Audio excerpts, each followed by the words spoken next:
The following presentation was recorded live for the International Association of Square Dance Callers 19th Annual Convention. We take you live to Virginia Beach, Virginia, where our session is just getting underway. Rolling. Going to be a session on music interest. My name's Tony Oxendine. I'm going to be the moderator. And I get the distinct pleasure of introducing these two guys, both of whom I have a tremendous amount of respect for, both in the square dance calling industry and especially in the music industry. Both of these guys have been around, are not one of the new guys on the block. They're one of the older guys. Dadgummit, they said that in the last session I was in. I'm getting tired of that. Our first speaker is a graduate from the Naval Academy, about 47 years old. No. Anyway, our first speaker is going to be Wade Driver. He started calling in 1969 and went full-time in 1975. In 1975, he started a label that has continued over the years to be one of the more dominant labels in the country, Rhythm Records. He's had 17 gold records. He hails from Atlanta, and then he didn't like it, and he moved to Florida. And then he went to Houston, and now he's in Mesa, Arizona, where he works a park, working all the levels from basic, mainstream, all the way through C1. What about a nice hand for Mr. Wade Driver? Thank you, Tony. All right. Boy, let me tell you, they keep running me out of every state. They won't let me say. We have Darryl and I were looking at our outline, and to cover the music, if we had started Sunday night when you got here, we could have covered most of it by tomorrow morning, all right?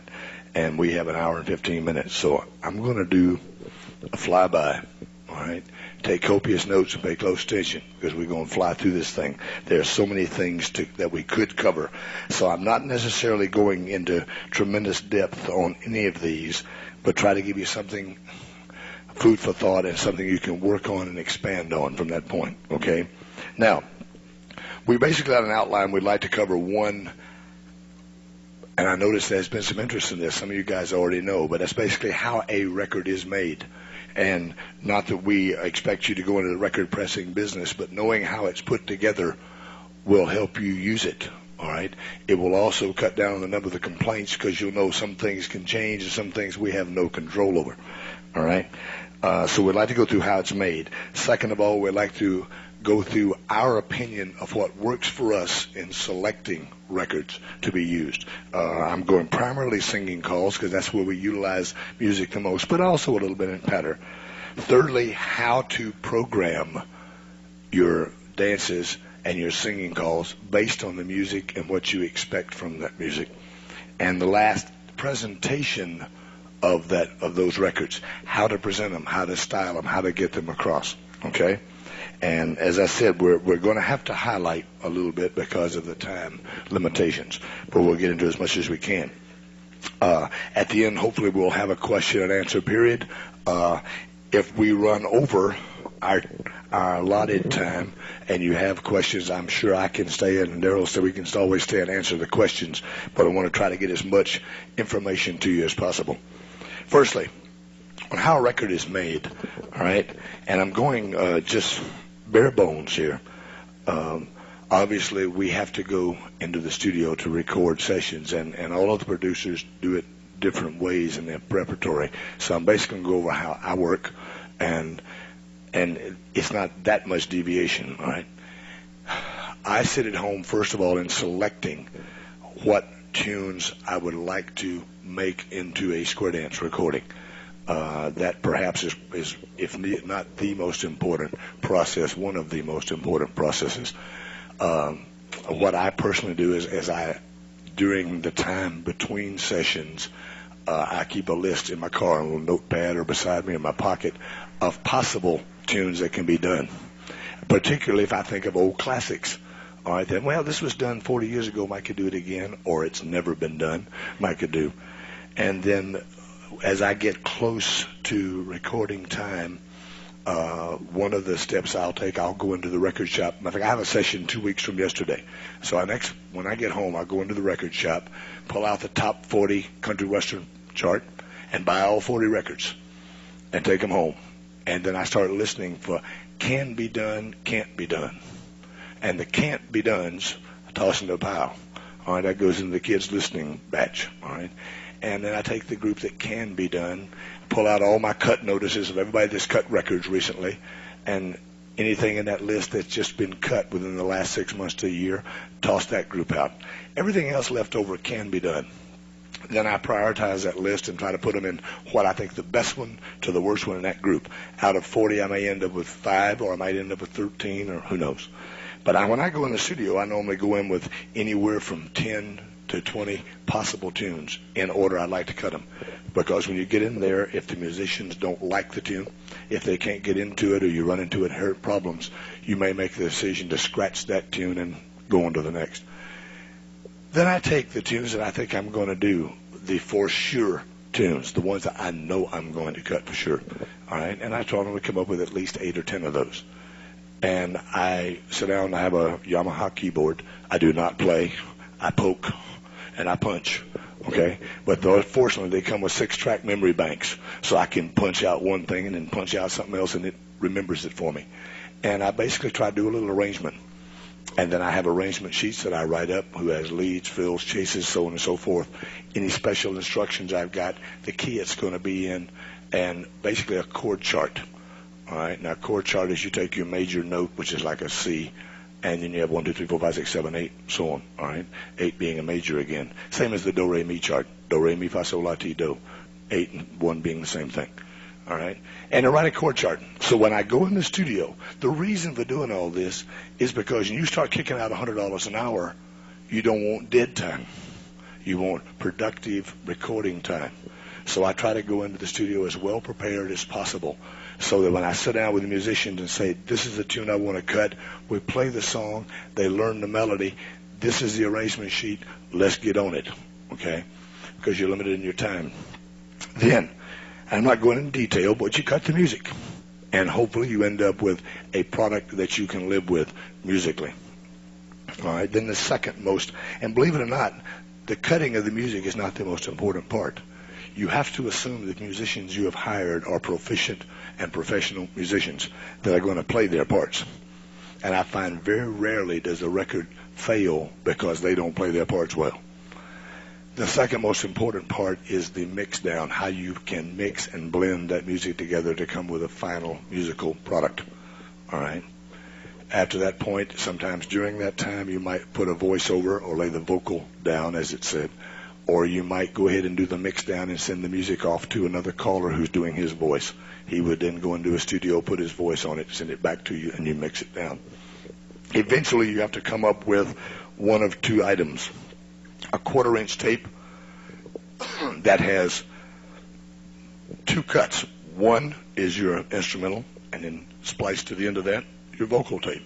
Or you can come up with a DAT, which is the digital tape recording, all right, that you store it on. One or the other, you have to have a tape of some sort that you can make your record from. The next step, they go to a plating laboratory. To a mastering lab. And in the mastering lab, he takes your tape, and depending upon your instructions of how much you would like him to EQ this thing or adjust your sounds, he basically makes an acetate floppy master. It's just a floppy thing. And he plays the tape in, the needle cuts on this piece of acetate, and you make an acetate master. That acetate master is then sent to a plating laboratory where you go either through a single, double, or triple step process. I use triple. I'm assuming y'all use the same thing.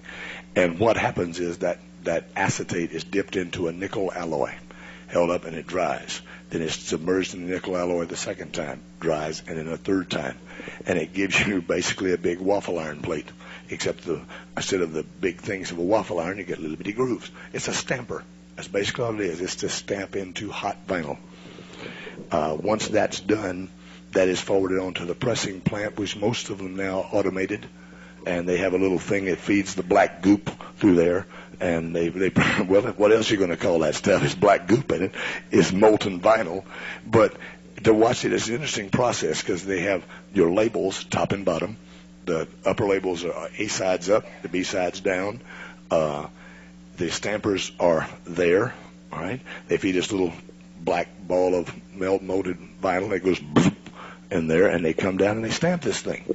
And then as they do so, your labels are put on there at the same time, top and bottom. And then the stampers come up, and you have this big thing with raggedy old edges where it's squished it out the sides, all right? But in the middle of that is your record. And then it go and so far you just have one little bitty hole right there in the middle. It goes on through, it's automatically fed down, and it goes to a cutter. And the cutter comes down and stamps the hole in the center, and a little cutter goes around the outside, trims the record. It's fed from there down a chute. At the bottom of the chute is a sleeve with a little air hose blowing the next sleeve open. The record hits that sleeve, and the weight of it causes it to open a little gate. It falls out, opens the next thing, and the thing repeats itself. Now, where you run into problems on occasion, all right, going back to the beginning, assuming you got a good recording, but say when you mixed it down, you mixed, say, your bass guitar and your kick drum too hot. You really wanted that thing hammered, okay? And you didn't watch your little needles. You're going to get a distortion like blah, blah, blah, blah, when you play it, unless you catch it in the mastering lab. Say you ever get a record that you use it 5 times and it skips. You order another record just like it, you use 5 times, skips in the same place. You'll notice that where it skips is going to be where something, a clarinet, a harmonica, a fiddle, something plays a high note. The higher the notes are, the sharper those grooves are. All right? And if they get too sharp, if you really peak out, say a fiddle, and you get him too hot, all right, it makes the top of that point of that groove very, very thin. A little bit of, and that needle goes, cuts right through it. The next time you play it, it's going to go, and it's going to hang up right there because it's not staying in its groove. All right? That's one of the problems. If you go to the mastering lab, you can correct some of the problems by equalizing that tape, and he watches his needles and makes sure you have a balanced recording. All right? The next place you might have a problem is if the temperature is set too high or low on your automatic presser. I'm sure sometimes you see, and this normally happens on hand pressers, used to be, when you would see a label that looks like it's been wet. It's because it was too hot. All right? Or sometimes it's too hot, and when it hits, it slides, and so you're off-center, or your label's off-center. These are just some of the things. Fortunately, with the new automatic pressing plants and the highly efficient electronic equipment in the mastering labs and so on, we're having fewer and fewer problems in that area. But basically, that's what happens. Then the record is shipped, obviously, to the producer. The producer, in turn, ships to the distributor, and so on and so forth. And that's basically the manufacturer in a real small nutshell of your record. Is that pretty close to what we all do? That's pretty close. Now, we make, good, I'm glad you got one of those. I need one of those. And I won't even keep it. Maybe. Thank you. All right. When we cut the music, we stand over and we have a steel-based dub made. Now, the record itself is right in here. All right, this is a steel base covered with vinyl, so it's not going to warp. And this is a dub, and this is what we use to work our choreography out to. And if you see the caller and say, well, I got a new dub, he's basically going to use this to practice on, and it won't wear out nearly as quickly as a regular record. And we use this to practice with for a while till we get it to sound like we want it to sound, and then we go in and make the final recordings. And these things are, what are they up to now, $45 a shot? 45 a side to have these made. And I was just going over this morning your basic cost. People said, well, why do records cost so much? Why does it cost so much to buy on a label? Let me give you my little short synopsis I did this morning. I'm having a session 2 weeks from yesterday. Okay. Now, musicians, studios, mastering labs, plating labs, pressing plants want their money now. Yesterday wouldn't be bad. Okay. So you go in and I booked a studio 48 hours, turnkey, flying my engineer from Houston to Nashville, paying his airfare, his hotel bill, so we make sure we get a good product, hiring 8 musicians, paying them union scale in Nashville, in addition to your head musician getting double scale, all right, in addition to paying the engineer. We come out of there with a considerable outlay. We leave there, I'm going to hand walk it into the mastering lab so I can hear and master it like I want. Then it's sent from there over to the plating plant. All right, you're looking at $45 per side per record just to master it, another $45 per side per record to do the plating before you get to the pressing. What we used to pay 2 and 3 cents for these full printed sleeves are now 12 cents each. Well, it used to be 3 cents each. The labels used to cost us a nickel. Now they run like 15 cents each. Okay, the records used to be 17. Now they're like 45 cents or 50 cents.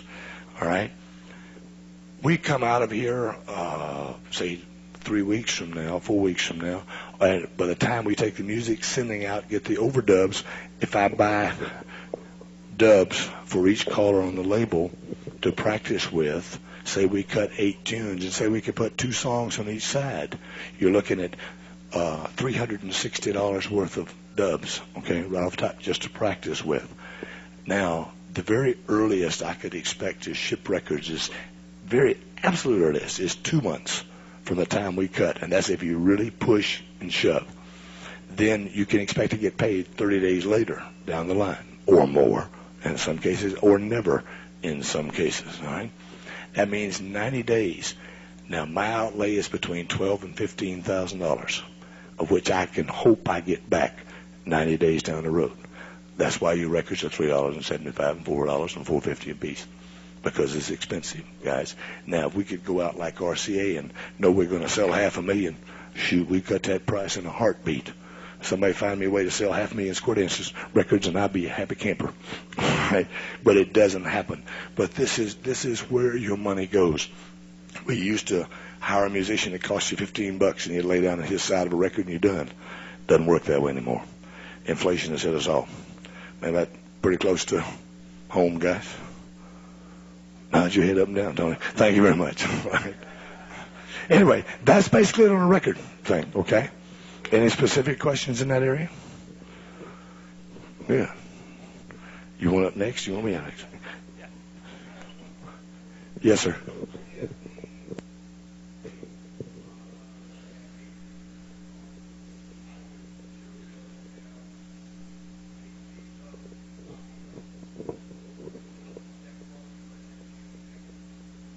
You don't have to send it to me. I can give you the address to send it to, and he'll do it for you and charge you $45 and send it back to you. Simple as that. Be glad to give you the name and address. Well, if you're going to get dubs, it's going to cost you $90, $45 a side.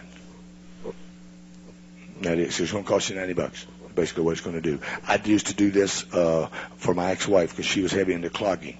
And if I wanted, for example, she wanted to do a clogging demonstration at the National, but she wanted a 7-minute record, not a 3.5-minute record. So I go in the studio and took, what's that silly thing? Steamer Lane Breakdown by the Doobie Brothers. And I spliced it and spliced it 2 or 3 times in the studio to where it kind of repeated, but with a non-obvious splice. And then I sent it off, had a dub made, 2-sided, so she had 2 different cuts she could use before it wore out, and it went 7 minutes long, and it runs about $90 to do that. Not for the studio part, but for the mastering part. I mean the dub part. Yeah, we got another question. Yes, sir.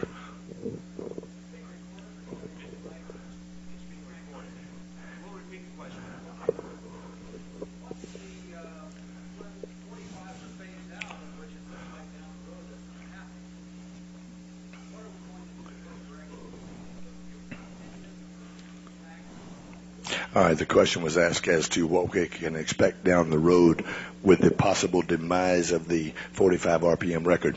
At the Record Producers Association meeting today, we are hopefully, and we are making plans whereby we may buy or set up or whatever our own pressing plant to avoid that possibility. Yes, ma'am. Yes, sir.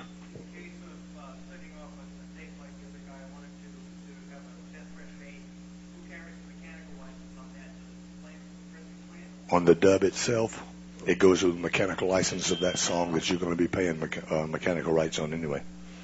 because it's basically an extension of the same tune that you're already cutting. Yes, sir.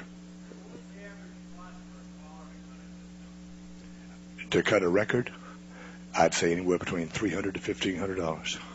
You get what you pay for. It's whatever you're happy with. That's it's that wide of a range. It depends on what you want. Anything else in that order? All right. Yeah.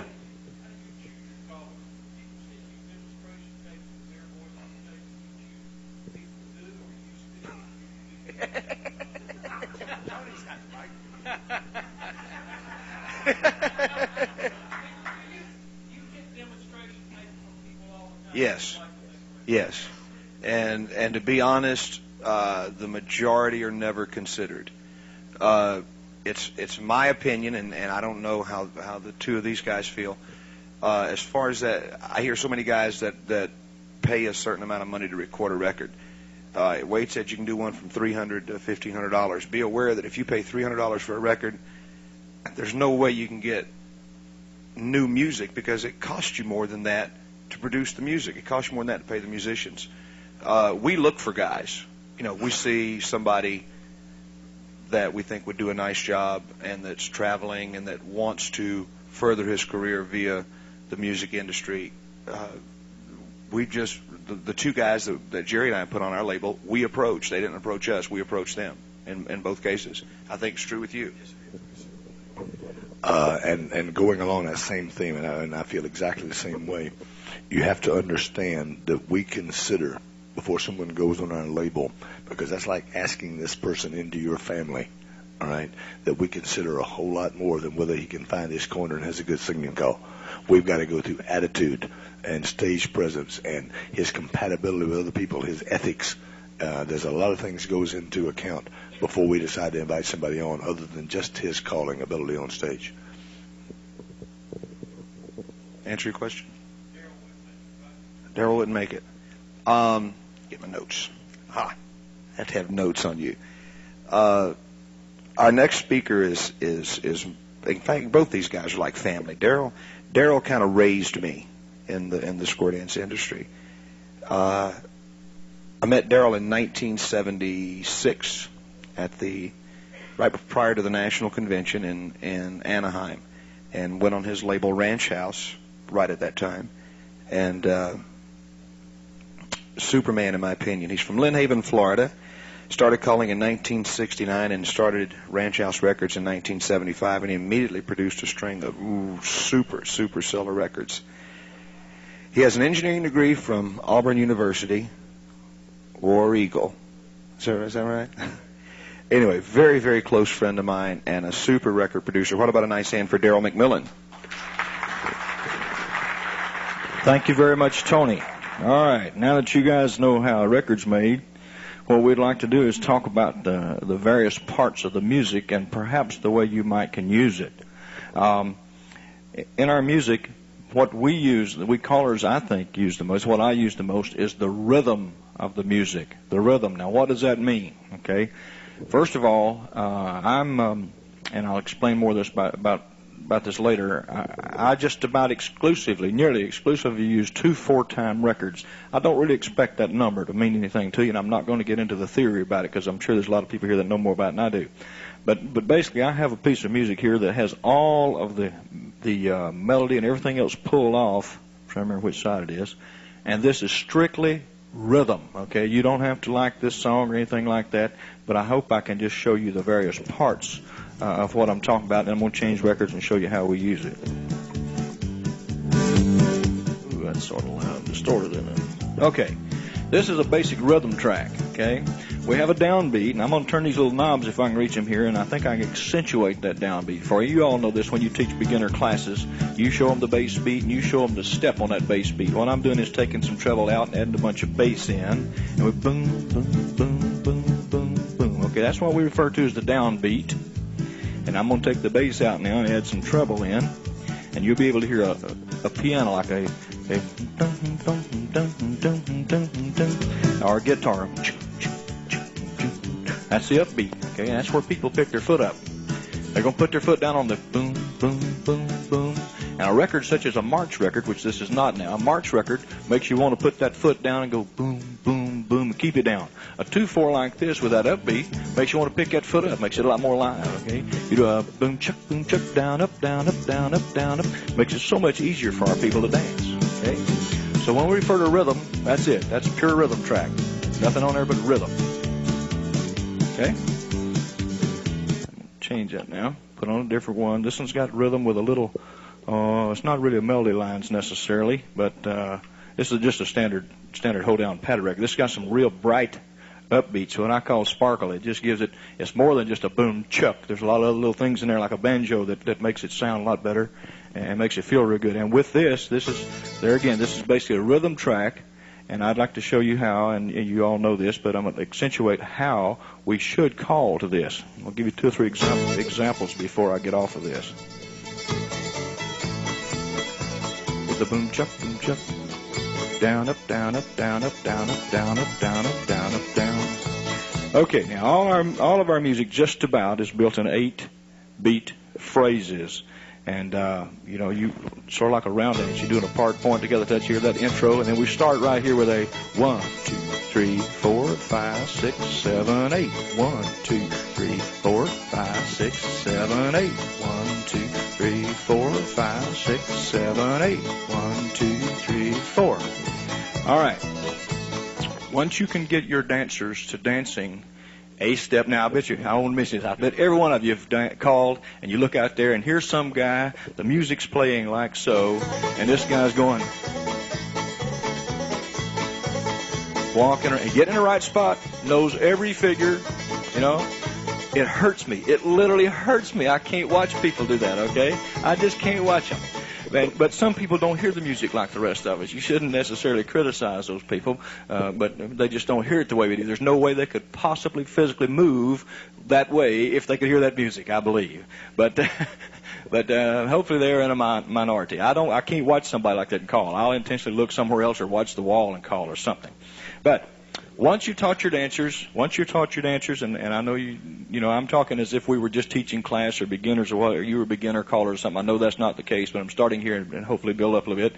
Once you got your dancers where they know where to step, when they're dancing, and they know they should step on that boom, boom, boom, boom, whatever.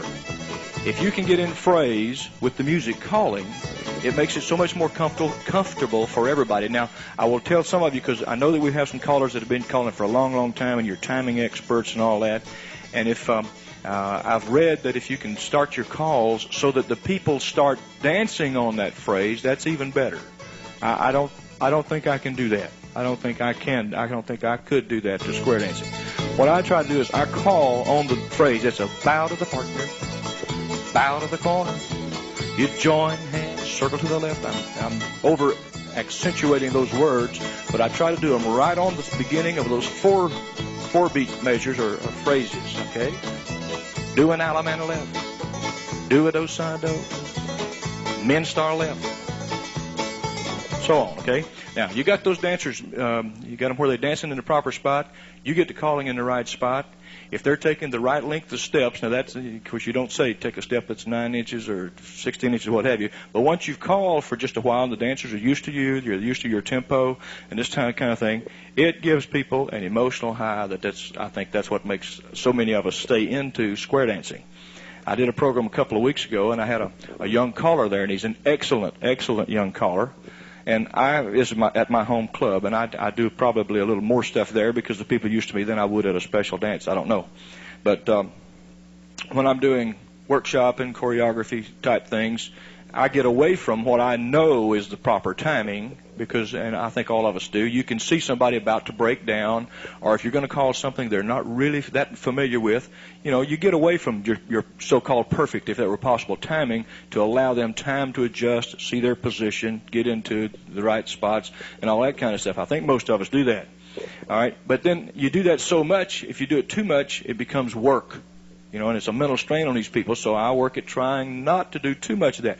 But you do a little bit of that for a couple of tips, something different, and you're having to break your timing a little bit so they can get through without breaking down and so on. And then I just put on a record and I say, tell you what I'm going to do. It's a plus group. And I say, I'm just going to go straight down the plus list and just dance it as smooth as I can, standard as I can. And I put this thing on and I try to get them calling, and I can see at spots I'm rushing them just a little bit, but that could be because they're spread out some, okay? But I just call standard stuff at the plus level and go one right after the other. You know, like those heads square through and I count 4 hands round you do. Swing through. Those girls forward. Heel your top and a right or left through, or whatever you want to do, but without a break. And the people get in phrase with that music, with your calling, and it feels so good. This young caller came up and said, oh, boy, and he's danced with me for years. He said, that was so good, that was good. How do you do that? How do you do that? How do you do that? And all I was doing was I was really concentrating on giving those commands on those 8-beat phrases. So listen to your music you use and try to pick those out. Now, with a singing call, perhaps they may not be quite as obvious as with a singing, excuse me, I said that wrong. With a patter record, they may not be quite as obvious as with a singing call. All right. I'm going to go on. Anybody have a question up to that point? Rhythm? Good. All right.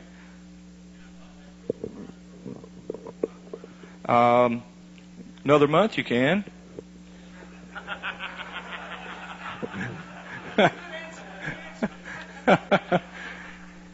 Let me be honest so you'll understand, since Wade was talking about the records. I had a record years ago, I forget what it was, and it was not a popular, not a big selling record, but it had the proper chord structure, I thought. Now, I have used this, but this is basically a singing call with everything pulled off except the rhythm. Okay? Now, you can call patter to this. It's a little bit different. That one right there. Know some people really like the singing call for a patter. That's what made me do this. And this is my B side of a patter record. I'm not a pure selling record, but you can call patter that, you know. Do an Alabama left for the corner, girl. You do it those side over around you're on, and the men star left in the middle, go once around the ring, so on. Just a standard rhythm track's all it is. That's called RPM. Be out in about a couple of weeks. I just have to let in. Okay. I talked basically about the rhythm track, which you could hear in there. And I'd like to just throw on something here about melody, and Tony asked me to do something about a timing thing. Let me do the timing thing first. I don't mean timing as we know it. I'm talking about the time signature of the record. I'm not going to take a long time on this, but I would like to mention that Hi-Hat has a record that's called Rhythm Examples, and I've seen Ernie use this in music and schools and things, and it's just, I think this is just absolutely great. Most of our music that we use, and the numbers shouldn't be important to you necessarily, other than it might help you identify something you like or don't like. We're not really talking about music theory. This is a song with basic 2/4 rhythm like we talked about. Just like the girl that married dear old dad. Everybody recognize the old song? Boom chuck, down, up, down, up, down, up, down, up, down. Okay, now this goes a little bit longer, but he has different bands, okay? Same song now. Wait, can you see that band? No, I know you can't. All right, this is the same song, and coming up, 4/4 time. You can square dance this. 1, 2, 3, 4. 1, 2, 3, 4. Mary, dear old dad. That's just an example of different time signatures. The first one's a 2/4, second one's a 4/4, and we're going to do 2 or 3 of the 4/4s. The third one I'm going to do is the same song, same time signature, which is a 4/4 rhythm, and it has what they call a shuffle walking bass. Quite danceable for square dancing. Same old song. I want a girl just like the girl that married Donald Trump. All right, I'm going to do 2 more now. Same song, same 4/4 time signature. Let me see which band I'm on here. This is called a Latin flavor. Ernie Keeney does a super job with this. Others do too, but Ernie does real great with this on his hi-hat blue ribbon label. Ah, yeah. Quite square danceable. 2, 3, 4. 1, 2, 3, 4. We'll jump right on. One more. This is one Wade likes. Same time signature, same song. with a country rock. I thought I did real well hitting those little grooves for a guy my age. Quite square danceable.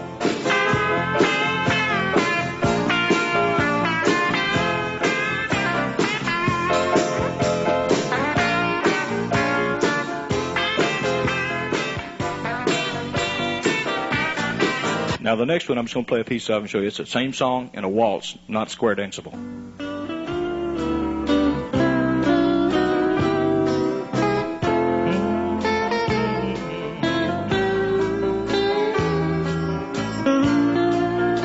All right, now, with that country rock I just played, I want to go from right there. Any questions up to that point? Yes, sir. Mr. Jerry Helt. No, sir?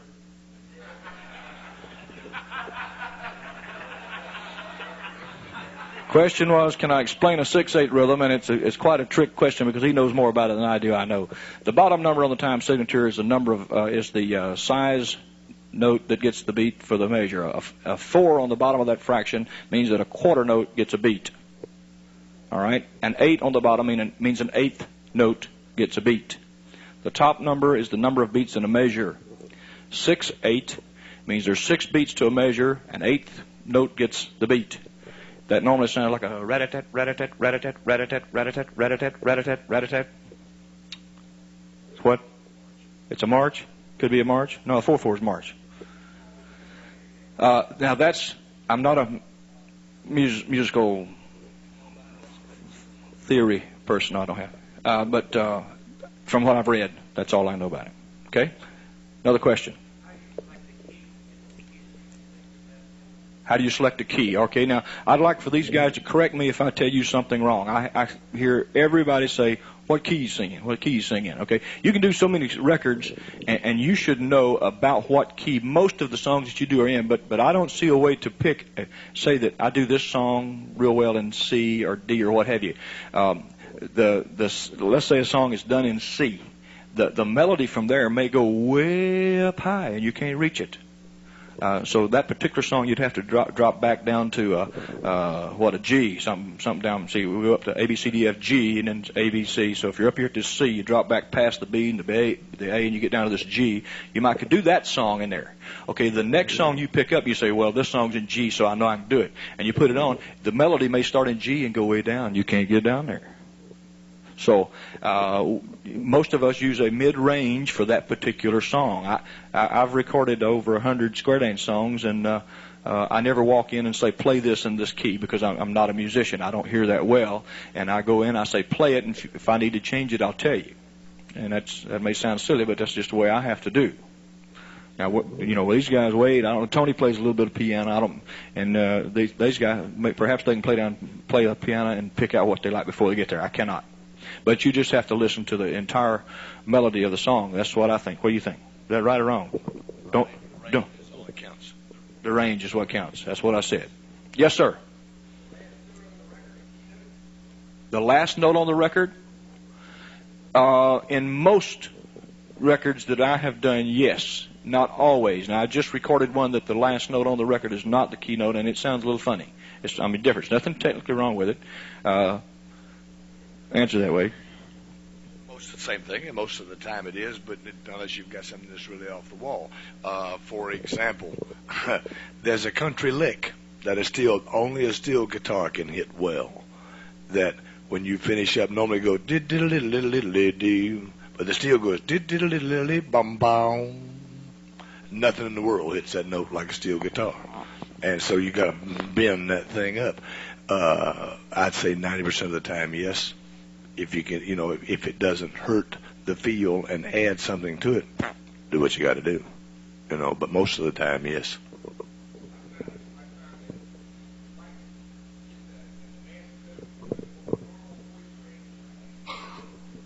If the last note of the song is in your voice range, you're okay. Okay. That is, to my knowledge, that is the key that the song is recorded in usually. Our musicians, and this shouldn't mean anything to you either, our musicians listen to these and they write down all the chords and the keys. They write down, but they use numbers. They don't use letters. Like they don't write A and G and D. They write numbers 1, 4, and 5 and this kind of thing. That way, if we change keys on them, they don't have to change their charts. They can go up a key and still do the same numbers, what have you. And most of our songs start with a 1 and return to a 1 right on the last beat of the last phrase. Yes, sir.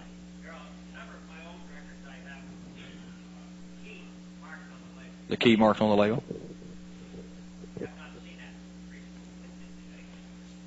I think it's perhaps just from what I said. It might absolutely keep you from doing a song. Like if you think you like a G or a C, and we all put a C on them, or we started in something other than that. We start an E.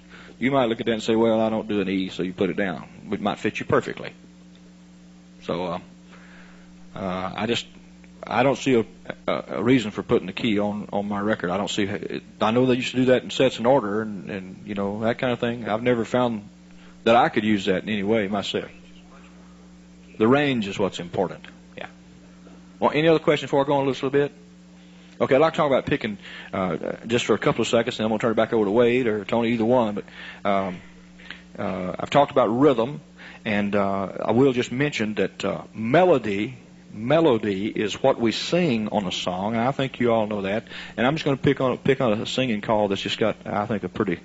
This is also in a different type rhythm. This is what I guess it's at 4/4. It's one of Ernie's records, but it's a song I really like. You need to be a singer to do this, but you can hear the melody. I think the melody is "It's now or never. Come and hold me tight." That's the melody line.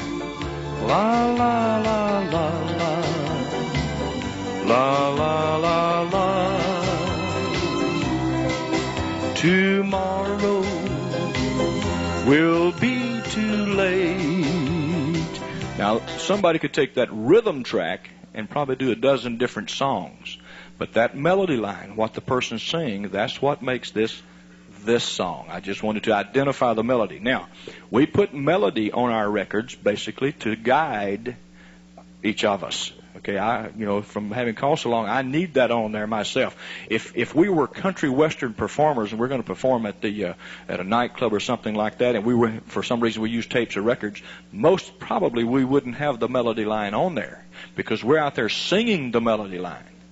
And but there again, most of us square dance callers, we don't know the songs all that well, and I don't know about the other people, but I put the melody on there to guide the people that are using the records to help them follow the song. That's the melody line. Question? Got it? Okay. I'd like to just mention just a couple of things about picking some singing calls, and this sort of talks about programming, but it is use of music also. And nearly every time we do one of these things, guy says, "Well, I start a dance with a programming thing." They start a dance with the middle of the road thing and pick it up a little, and then you get real high, then you come back down a little. You do that a couple of times a night, and that's fine. I like to start my dance with something a little peppier, unless there's some reason you should not. In other words, I like to set it off with something where everybody's just ripping and roaring and going. So I use something like this. I'm not concerned about that rhythm necessarily. I just like the song. It's called Boogie Shoes. It's on Lou Mack. The dancers move real well to it, and it's just sort of to me, it's an up-tempo type thing. They're weaving a ring. I want to put on my boogie shoes. Swing your lady, gonna promenade now. I want to put on my boogie shoes. I want to boogie with you. And then you go into the heads figure. I do something like that with some life to it rather than something just sort of down, what have you. And from there, I go like I think most everybody else. I try to build the dance up. I do a workshop type thing using my workshop material. But anyway, different subject still, sort of, but picking singing calls. In 1985 in Birmingham, Alabama, they had the National Square Dance Convention. They had one room upstairs that was all round dances. But once an hour, they had a square dance caller come up and do 2 singing calls. I don't know if that was just for political reasons or what. But anyway, they asked me to come up. I knew a lot of people, being from that area, I knew a lot of people in there. They asked me to come to the round dance room and do 2 singing calls. I had been doing this record for a long, long time, and I had never thought about what I'm going to show you until I got in this room full of round dancers. And I'd always put this on. Let me just let you hear the first of it. I'd put it on, and I'd say, well, there's a bunch of music here. We just have to sort of wait.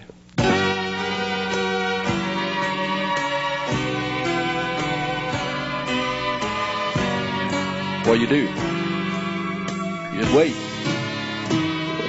That's a waltz, by the way, up to there. It goes into a beautiful square dance. And this was strictly spontaneous. I got in the round dance room, and I'd been there 20 minutes ahead of time, and I watched them dance for a while. And I put this thing on, realizing that every person on the floor was a round dancer. I set a part point, together touch, waltz box. Everybody balanced left and right. And then circle left. Somewhere, my love, there will be songs to sing. They got the biggest kick out of that. They never forgot it. I've had a lot of people still mention that, okay? So anything you can find like that you can use to your advantage to please those people on the floor, that's what you ought to do. Sir, this is an old record. It's Blue Star, Somewhere, My Love. There have been others done that are excellent since then. I've never heard one with that type intro. This is Blue Star, Somewhere, My Love. It's an old record. Old record. Sure, be glad to. You like that, huh? The number is 2262. Blue Star. I don't think I do. Are there some out? I don't believe I do. Tony just asked if I didn't have any Royal records up here. I don't believe I do. God, Tony.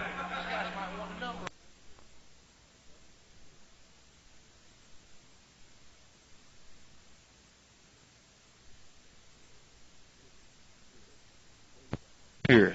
Wade's got one. Wade's got one. Oh, I doubt it. I'll bet you can still get that from Murbach out in Houston. Okay, another little song that's mighty pretty. And a gentleman just told me right over here that I was playing this earlier, and he said he heard Gary Morris do this song in concert, so he went home and threw his record away. So if you know who Gary Morris is, you can understand. He's tremendous. But quite honestly, I bought this record because Tony was doing it and was talking about it being so good and good music, and it is. It's my hero, and it's on Silver Sounds. And I'll do the song pretty much straight, just like it is, except when I get to the figures. I'll show you. I'll just mention to you what I do. It'd be much more effective if we had people, but I don't want to get them up right now. Swing that girl and promenade home. I'll fly higher than an eagle. You are the wind beneath my wings. Head square through in the middle, it's 4 hands you go. Now, right before we even start this song, at that point, where I have head square through, before I start the song, I have the head step in the center, turn and face your corner, and say that I want you to make a right-hand star, but put your right hand down around your waist. And put your left hand up high on the outside. And some of you have probably seen other people do this. I don't know that I ever saw anybody do it, but I do it all the time. And with their hands, all the hands in that position, I have them make that right hand star. Outside hand real high, center hand real low. And then those heads come into the middle, and I tell them with your left hand low and your right hand high. Star left in the middle. And at this point, they don't really know what I'm getting at. And then I put this song on, and I have them do that.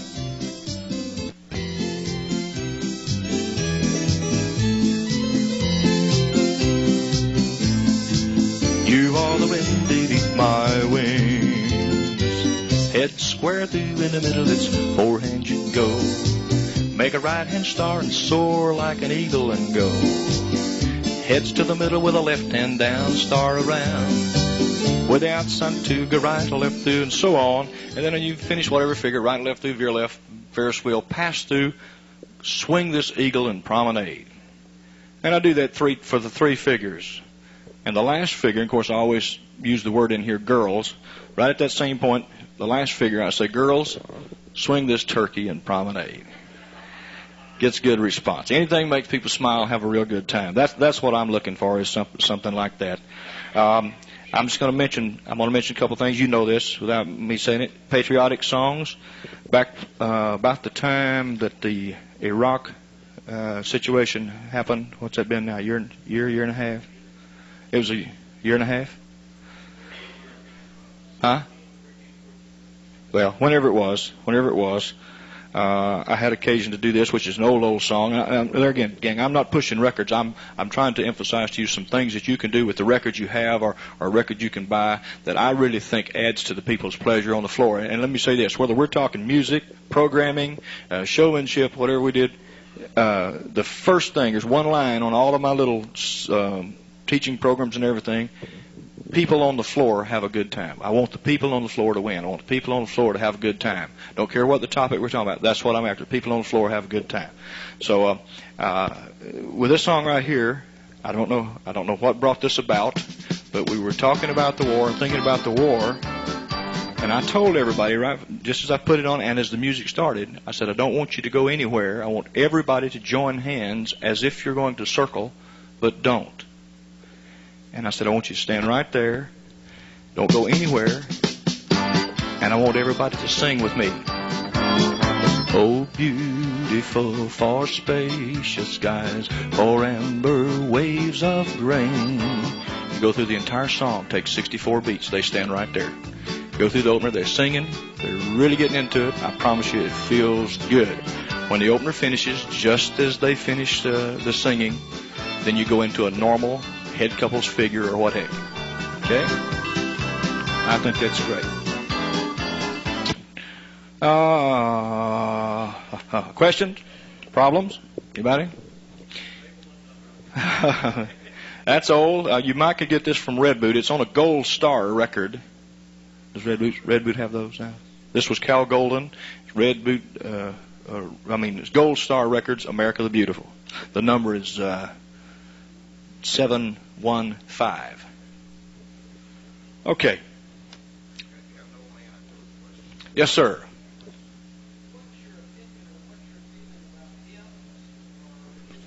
Glad you asked. Wonderful. Thank you, Jerry. Just hold on a second. Man says, right under here. Man, go right ahead. Be glad for you too.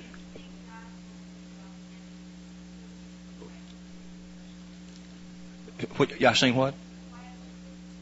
Oh, the gospel songs? Yeah, I like gospel music. Being born and raised in the South where I was, I don't know, maybe you folks up north do too, but I got one right here I want, Tony. I don't want the Royal record named I Saw the Light. I might not have got that record out. I thought it was too. That's a hold on. Yeah, find that for me. Find that for me right there, please.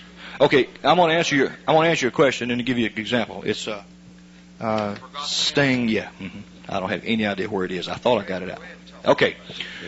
The question was, what about hymns and gospel songs? I did a dance many years ago. Had a nice crowd, and many dances, people get it. Somebody gets up and says a little prayer right before the dance. Not all, but many special dances, various parts of the country to do that, and that's fine.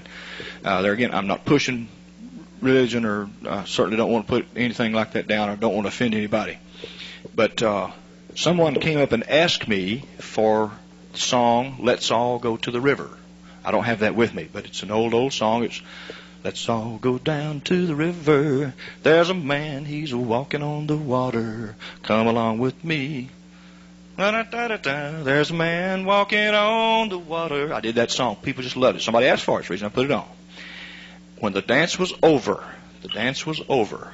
gentleman came up, introduced himself, very nice. He was not out of place. He was not ugly.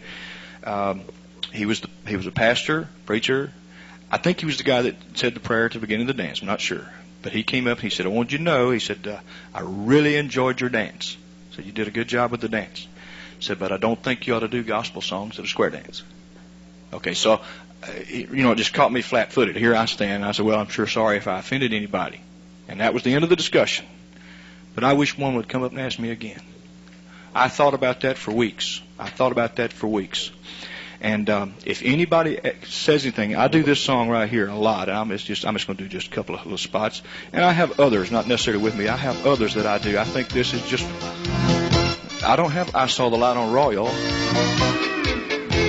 Okay, now you made me miss my intro there, man.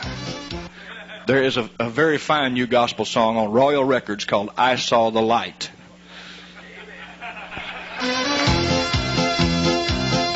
This particular one came from Sweden, and it's sort of a medley, and it's, oh, may the circle be unbroken, by and by, Lord, by and by.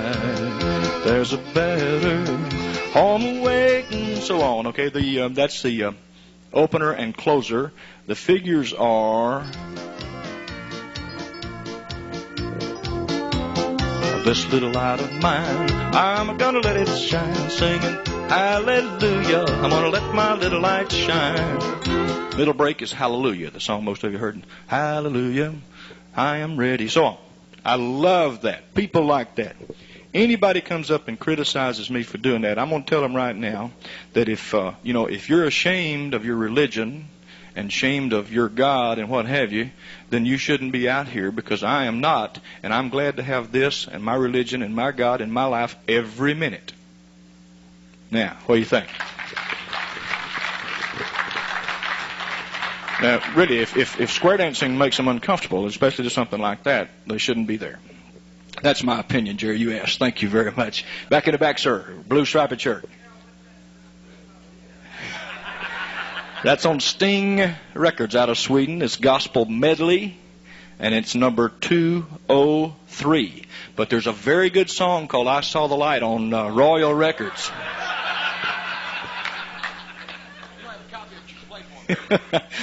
Don't have one right here with me. Okay, yeah, I do. I probably have one. Okay, listen, one other thing that I sure like to use. I would not use this toward the first of the dance.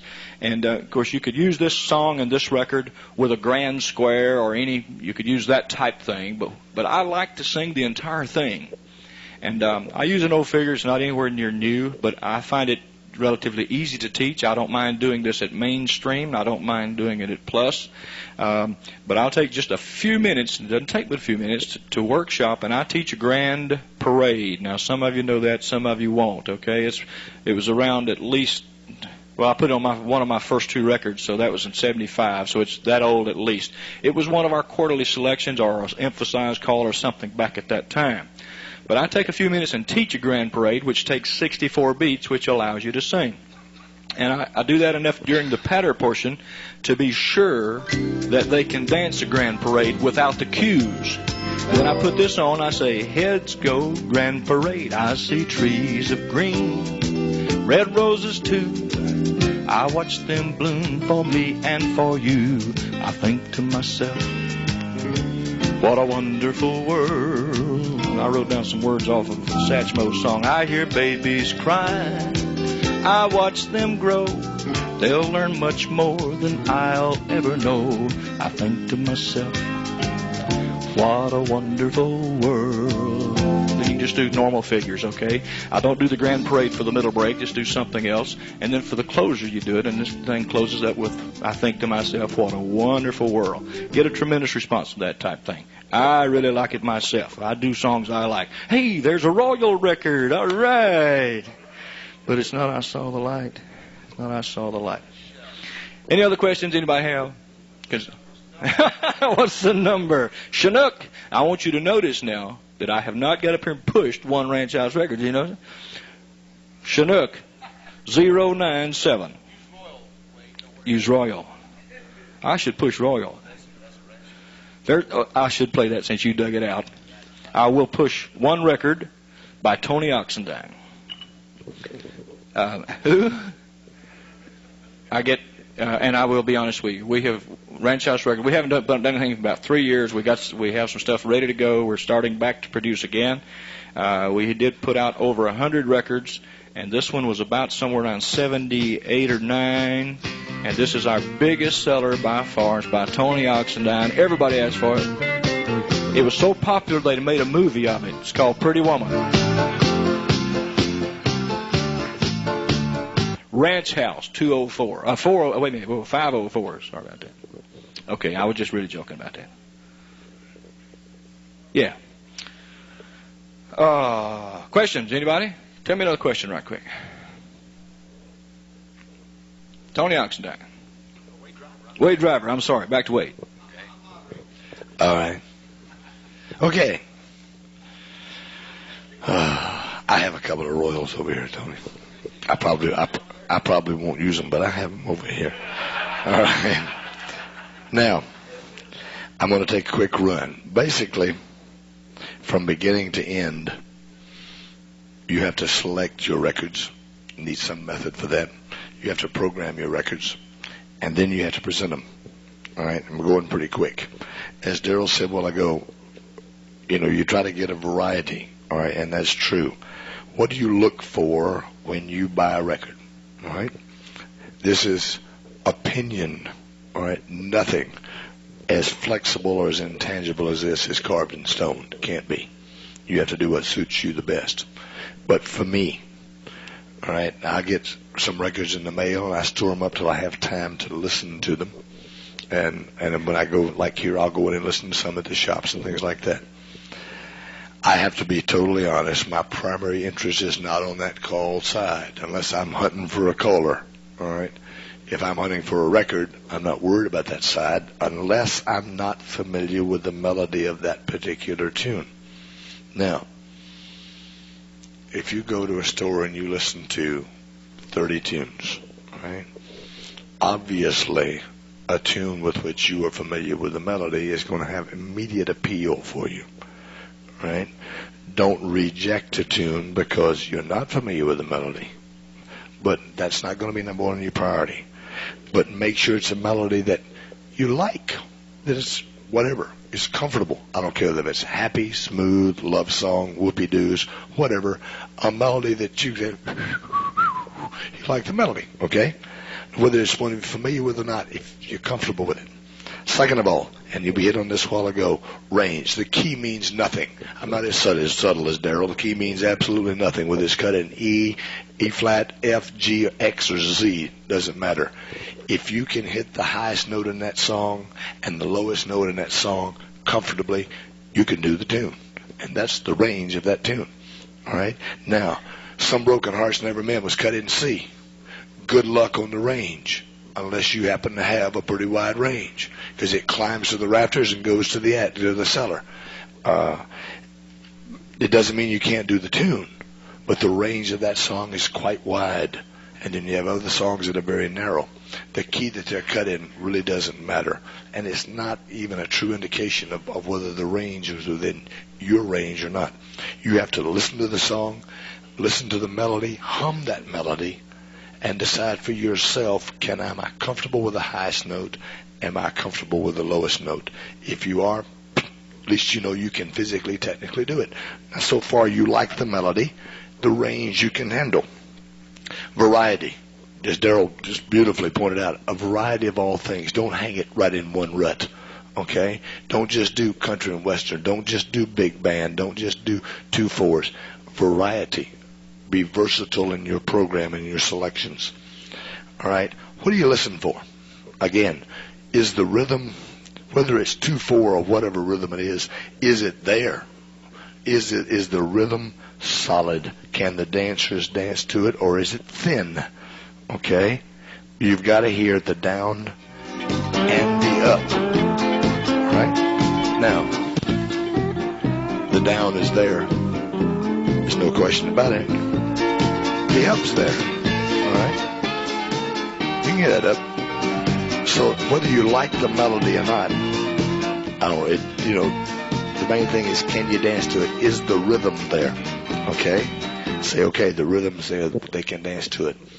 All right, I'm not familiar with this tune. I don't know this song. Is there a melody there that I can at least let play underneath me that I can hear? Yes, there's a melody there, okay? Now, that means that basically you can sing the song. You do have a little help. You can follow along and learn the melody, and you have a good rhythm. So you know it's there. Now let's listen. And I'm going to ask my well-known question for you guys that have attended some of my classes before. I know you're waiting for me. I'm going to ask it. How many of you guys have sat and listened to a record all the way through and kept your mouth shut? That's too bad. Because how you going to know what's on that thing if you're calling in your ears so loud that you can't hear what's on that piece of music? All right? If you really want to find out if that music can help you, keep your mouth shut and listen to it. All right, but what happens? And I'm just as guilty. We put it on. The first thing we do, we start calling it.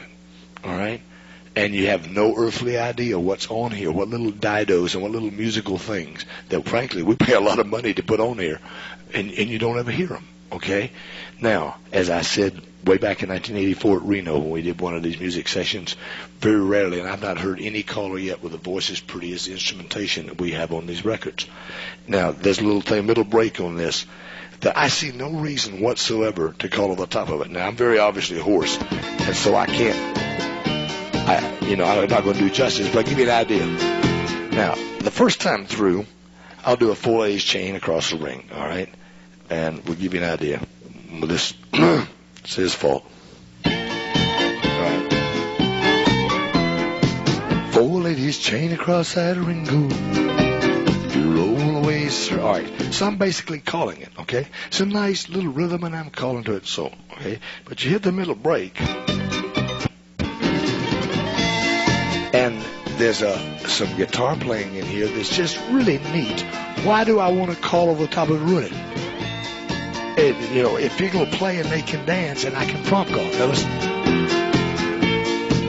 4/8 chain them home, circle left, Allen and left, weave the ring, and you sing the song. God, why do I want to sing over the top of that? It's much prettier than I am, okay?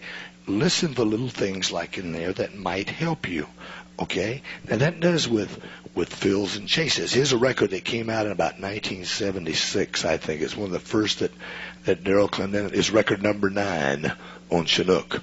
That's a long time ago. But listen to what we call fills and chases. When I'm in the studio cutting, the lead instrument is playing the melody. It's playing the exact same thing I want to sing. Now, to have that lead prominent is really kind of dumb because you're going to sing right directly on top of it and nobody's going to hear it anyway. But when you hush, when you shut your mouth, if you want the dancer to hear something other than boom, chuck, boom, chuck, boom, chuck, boom, which is boring, all right, you want to hear something. Now, this is a good example cut a long time ago. Can't sing it, so you gotta imagine. Circle that. Things I learned in Hobo Jungle with things they never taught me in a classroom. Hit a little piano walk down. The men's star left. All right, now listen over here. Just some neat things in here. Come up, I think the first side figure, I believe. Side couple square through, 4 hands around to the corner, do side do her. Swing to and then, boy run rides your Ferris wheel, and I ride a left through. Those are the kind of things you get all done. All you're doing is talking. They say, God, you sang that's good. And it's you, it's the band, okay? And there are things that you can use this music for. And because there has to be some time you got to breathe, all right? And sometimes you got to shut up. And I know as callers we don't like shut up. Sometimes we got to shut up. And when you do, have some music in your place. Look for that is Chinook number C009. The first one was hi-hat number 495, okay? Come to Me was the first one. And the second one is Take a Lot of Pride in What I Am, for those who are writing numbers down. Introductions and tags. And I'm really taking a gamble here, but I'm hoping you will. I want you to tell me what song this is. All right? That's all you get to hear. All right. Now, it's not because of what we did. It's because of what Tanya Tucker did. All right? It was a super hit. It's recognizable. You know what it is. Okay? There ain't doubt in this world you know what that thing is. So, I know Darryl did it about 15 years ago, and I just came back and did it again, and they both were huge sellers both times. A good song is a good song. I just did it different. All right? And if you know you've got something, for example, and I don't have the record with me, but I can promise you, if I put on Boogie Grass Band, it goes boom, boom, boom, boom, boom. The floor knows what it is. I didn't create that. Conway Twitty created that, but I'll sure capitalize on it. So if you find something that has a good intro, use it. Now, if you find something that sticks pretty close to the original feel of the record, is another one. All right, now this record, you may have never even heard it, probably haven't, but you might can tell me what record it is, just based on Charlie Pride. Does anybody know what that is? That's Charlie Pride. Anybody going to sound and tone? But he's got that dee dee dee dee dee dee dee. All right, and so if you find something, now the other thing is, even where the original song may not have had this intro, but the song is so good, people start to do it, and the dancers will learn it, all right? And it's so distinctive, and this has a very distinctive introduction.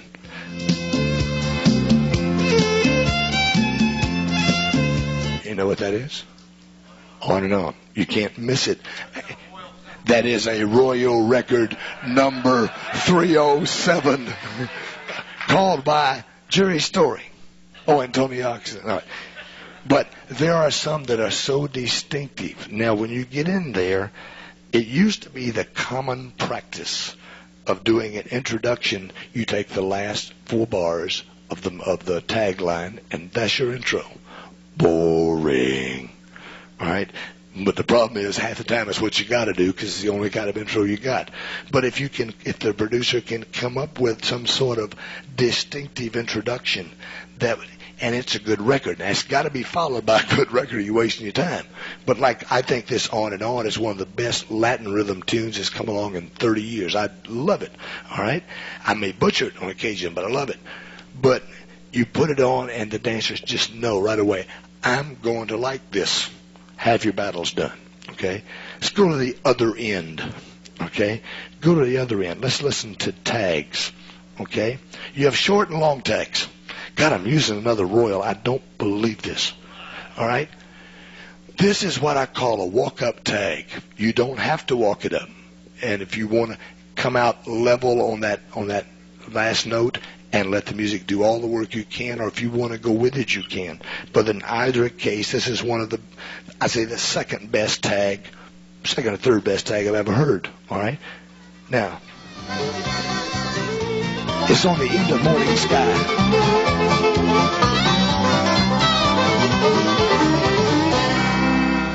Yeah, I mean, the time you get to that point on the end, if that dancer's not hanging from the rafters, somebody screwed up big time, because the music didn't screw up. It takes them right where you want them to be. All right? Now, that one you're singing the tag on. I'm always looking for tunes I can talk to them on, and this is the best singular, in my opinion, the best tag on any record I've ever heard in my whole life. All right? Because I can talk to this crowd, and boy, and it makes you come across very professional, like it's been pre-planned, which it was. Okay? This little thing called I Got Rhythm on Chicago Country. And I remember where I am.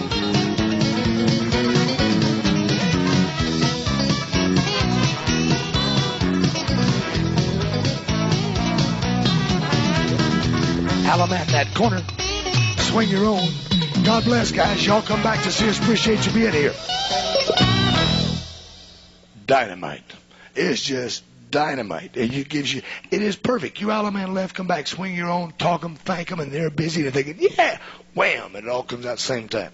Super, super cut on that thing. Okay? That's the kind of thing you want to listen for. All right? Now, how many of you guys have 1 or 2 special tunes you do during the evening? And how many have your regular fill-in records? You know, your good, solid, steady fillers. Okay? Wrong. If every singing call you do is not special, take it out of your case. Because every single time you open your mouth and sing, it ought to be special. It ought to mean something, stand for something, accomplish something. If it doesn't, it's a waste of time. Throw it away. Find you one that does. Okay? If you can control the emotional response of your floor, do what? Why? Just because I'm tricky, that's all. I know it's a trick question. But I have to do that to set you up. And sometimes callers, you have to set them up. You don't get an honest answer out of them. All right?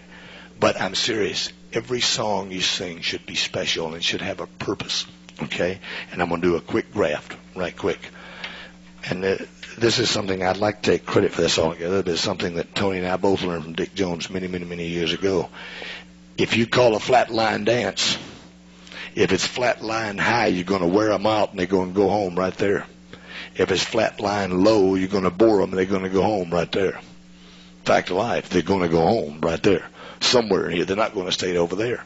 All right? So we have this basic theory that I'm calling my dance, and this is just approximate, but here's my tips. Well, I got 1, 2, 3, 4, 5, 6, 7, whatever. All right, I got a 7-tip dance. I categorize my singing calls into 1s, 2s, 3s, and 4s. 4s being my love songs. All right. Now you can't say slow and fast. We do them all the same tempo. Right? We do them all the same. The dancers say, "Oh, do that slow song." Okay, but it ain't slow. Same speed the others are. But the amount of enthusiasm and energy we put into it makes it the difference between a love song and a hang from the rafters thing. This is the love song. This is I want to peel them off the ceiling. And these are the ones in between. Now, this is just an approximate dance. But this is tip 1, 2, 3, 4, 5, 6, and 7. Say I'm going to start right here and there, and then let's bring the crowd back down. Let's take them up to here a little bit and here a little bit and take them out there. All right, say I want to do this type of a dance. That's what I want to obtain from these dancers emotionally. All right? I don't want them up here all night, and I sure don't want them down here all night. I'm going to start them off right here, and we're going to limber them up and get you warmed up, and just kind of a nice, happy, plain little song. Let's move you up a little bit to a number 2, and let's get you a little peppy, and let's do our first peak of the evening. Let's get you up there and like, ooh, rock and roll. You know, you don't want to keep them there, so let's do us a love song. Let's bring them back down. Let's get them back down here and get them kind of mellow. Now we're going to kind of just entertain them a little bit. Take them up and bring them down a little bit. Now, right here, you have several choices. If my dancers have got to leave here, if I'm in Topeka and I've got a bunch of wheat farmers and they're going to leave and they're going to drive 80 miles to go back home, I don't want them hanging themselves out to dry on the highway. I'm going to bring this dude and drop it off right here. I don't want them to kill themselves. If they walk across the street to the motel and you're on a weekend, I want to go right out the rafters. Okay? I want them hung up here. You have to make a decision on your floor what you want to do and what is comfortable with you for your last tip. All right? But the main thing you want to do is give it the peaks and valleys. Play with their emotions. If you can control the emotions of your dancers, you can control the choreography that they'll dance. You can control their attitude. You can control them coming back. You got control of them, period. If you cannot control the emotions of your dance, you're in big, deep trouble. I see. I'm cleaning my act up there. All right? Now, can everybody understand that? You can't flatline them. Yes, sir. Absolutely.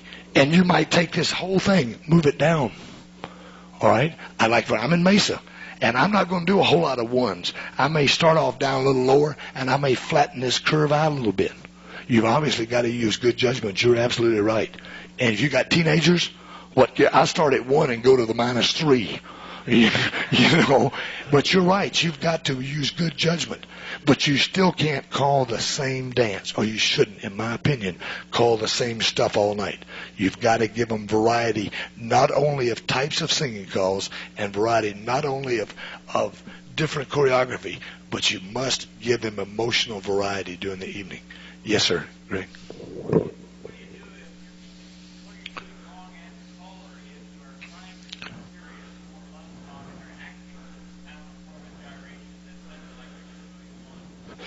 Good question. I'm so glad you asked that. And I would love to take credit for this, but I can't take credit for this either. Sometimes nothing, be quite honest, because we aren't that good and we don't have that much control of our floor. But I will give you an example I saw done at what? The question on tape is, what happens when you're attempting to do a beautiful love song or a ballad and the floor is still going whoopee-doo and as though you were doing a high energy type song? All right.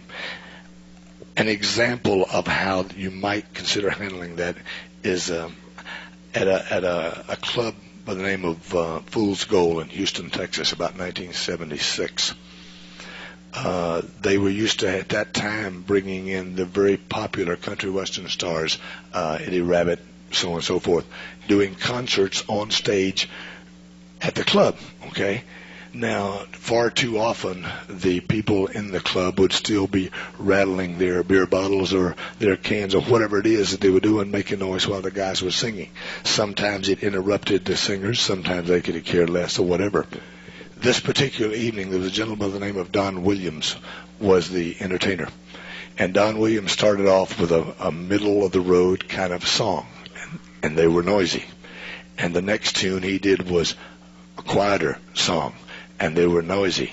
And the third song he did was a very, very quiet song. They shut up, and they didn't make another noise till he finished the end of his whole concert. And I was in awe, because he went out and says, like, I got you. And I was privileged to go backstage and meet him after that particular concert. And that was something I brought up to him. And I said, Mr. Williams, I was just very, very impressed with the way you handled the rowdy crowd. And he says, pretty much of a quote, oh, I just sing my song. If they want to listen, that's okay. If they don't, that's okay. And I'm thinking, BS, fella, you got him right there. His reason I just grabbed, because he was a pro. I don't know any other way to do. Because if you chastise them, you become their enemy. And so I don't know any other way except just to lay it down. Okay? That's my own personal opinion. And so what I do is I get quieter and quieter and quieter. And I figure no matter how rowdy they are, they got to hear me. They can't dance unless they create their own choreography out there. Somebody just gets quiet, they got to listen.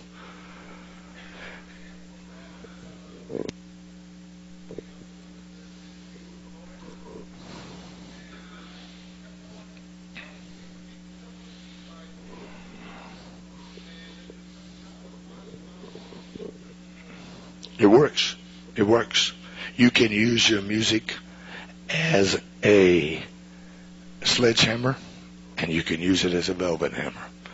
But you have to have enough knowledge of it. And I don't mean technical knowledge. You have to be aware of what's on that record before you can use it. And I strongly suggest that you listen to your music and decide how it will best work for you. Plan it ahead of time. Program it ahead of time. And make yourself a plan and have it so down pat that it appears to be extemporaneous, and then you win. But knowledge of your material and knowledge of your records and knowledge of what's there, what tools you have, will make you win a lot better. Thank you. I'll turn it over to our moderator for questions.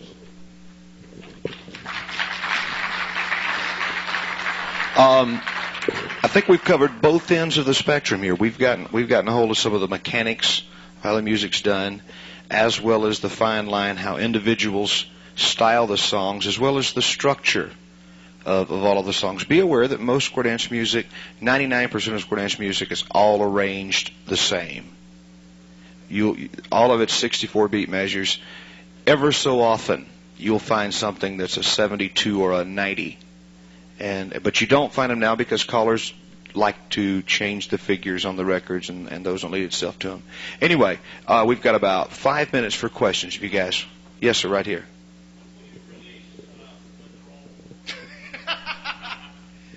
It's a royal record, right? Yeah. June at the Nationals. He's decided not to release that. We didn't talk about it. Yeah. Just kidding. Let's see. One in the back here first, then you. Yes.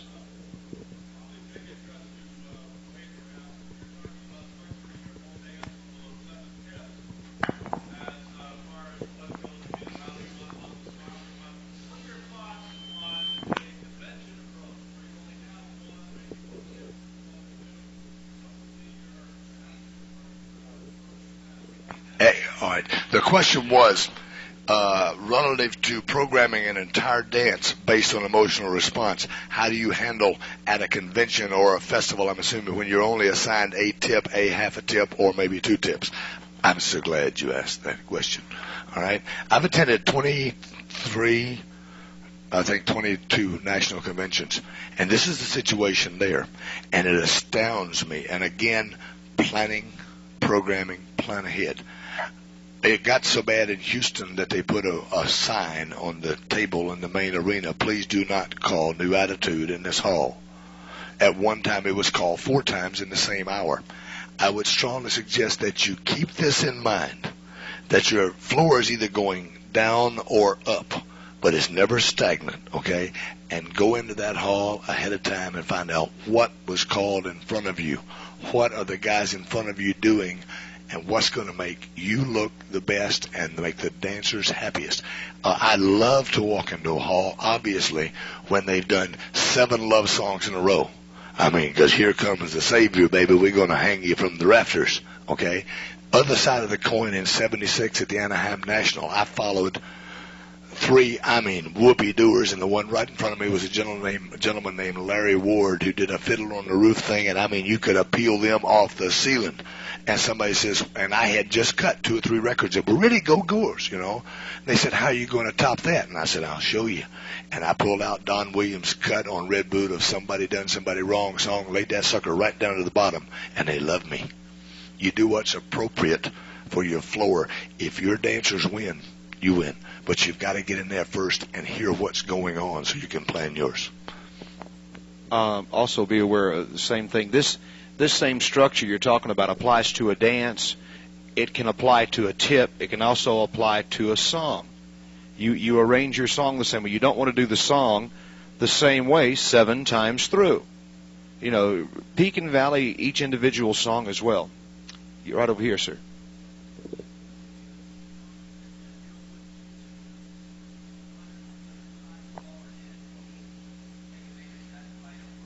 Not always.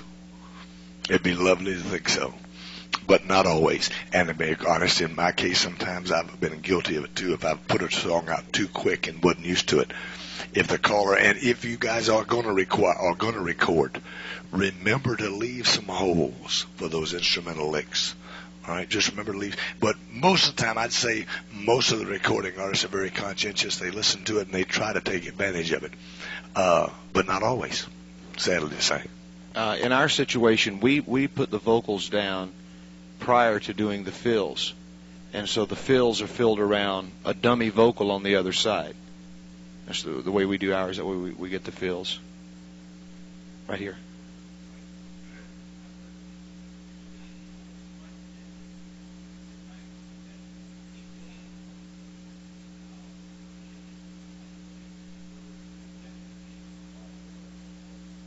This is true.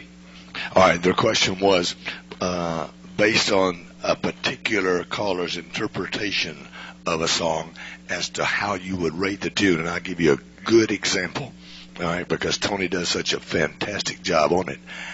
I cut a tune in 78, I guess it was, called All Wrap Up in You. It's one of mine and Tony's very, very favorite tunes. I do it as a 4. He does it as a 1.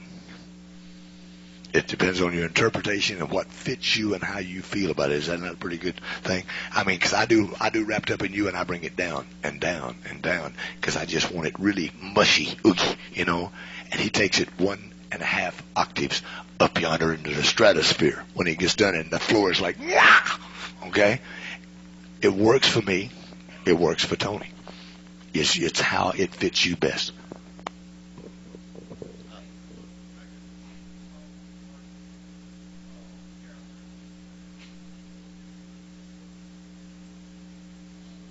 Yeah, there are several records like that. Way in the back.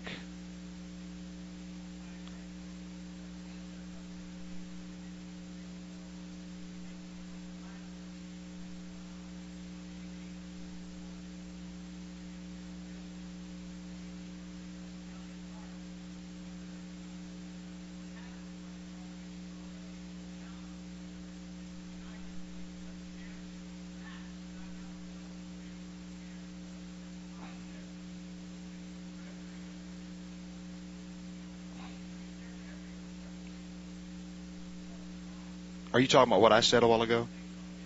You took me wrong. The question was changing the material in the singing call, the figures. I wasn't speaking of changing the figures. I was speaking in terms of the way you do each figure. You can make each part of the figure. You know, you have 4 figures. You can make each one a 1 or a 4, you know, or a 2 or a 3. I was saying that do each part of the record different. If you peak and valley your singing calls the same way you do an entire evening. I wasn't speaking in terms of choreography. Okay, Wade's got a chart going now.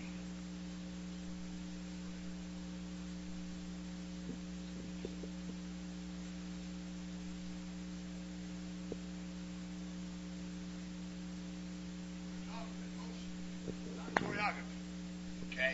Use your mic, Wade. Okay, I'm sorry. We're talking emotions, not choreography. All right?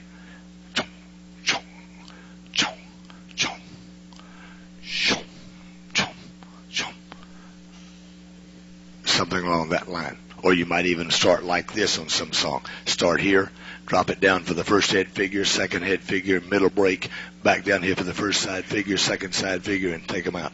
But we're talking emotion. And you can do this pattern regardless of whether it's a 1, 2, 3, or 4. You can still follow this pattern. Okay? And then you can still vary it. All right? For example, Tony and I do Beautiful Noise very similarly as far as style. But we change here. Okay? I think if I'm right, because you take it here and you're going out, right? All right. Now, I'll do it like so, except I start off way down here, and I creep my way up to here. I zap back down to here and go here. Tony starts here, and here he goes. Up yonder. Both of them quite effective. But you still have variation. No two times are alike. And that's the idea. Variation in emotional response. Now let me back up one thing to cover what he said a while ago. If this is your singing call routine, I suggest that be your level of difficulty choreographically. So when you're really starting to peak them out, right here is going to be the smartest they're going to be all night long. All right, you better start easing off in that choreography while you're taking the singing calls up to here. You got to balance that thing out somewhere in there. And that'll vary, obviously, from floor to floor. But if you're trying to